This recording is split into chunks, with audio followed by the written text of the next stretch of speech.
जय जिजाऊ, जय शिवराय, जय भीम. चल हल्ला बोल हा जो चित्रपट आहे, निर्माता दिग्दर्शक महेश बनसोडे यांनी जो बनवलेला चित्रपट आहे, ह्या दलितांच्या व्यथा सांगणारा हा जो चित्रपट आहे, ह्या चित्रपटाला सेन्सॉर बोर्डाने कात्री लावलेली आहे आणि तो अडकवलेला आहे, त्यांच्या नियमांमध्ये अडकवलेला आहे. ही व्यवस्था असेच आपल्या बहुजनांचे चित्रपट अशाच पद्धतीने रोखते. पण आपल्याला ही दडपशाही झुगारून द्यायची आहे. त्यासाठी हा चित्रपट आपण सगळ्यांनी बघावा अशी मी विनंती करतो. हा चित्रपट येणाऱ्या 8 मार्च रोजी म्हणजे महिला दिना दिवशीच आपल्या मुंबईमध्ये अंधेरीला वेदा कुंभा नावाचं थिएटर आहे. तिकडे इंटरनॅशनल बॉलिवूड फेस्टिवल आहे. त्याच्यात हा दाखवला जाणार आहे.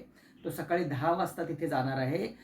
वेदा कुंभा थिएटर, 4 बंगला, अंधेरी वेस्ट इथे. हा पूर्णपणे मोफत आहे. तर ह्या चित्रपटाला तुम्ही सगळ्यांनी जावं, या चित्रपटाचा लाभ घ्यावा. जास्तीत जास्त लोकसंख्येने तिकडे जावं आणि आपली जी छत्रपती शिवराय फुले शाहू आंबेडकरांच्या ह्या चळवळीतल्या लोकांनी जास्तीत जास्त लोकांना हा चित्रपट दाखवावा, हीच मी विनंती करतो. जय जिजाऊ, जय शिवराय, जय भीम.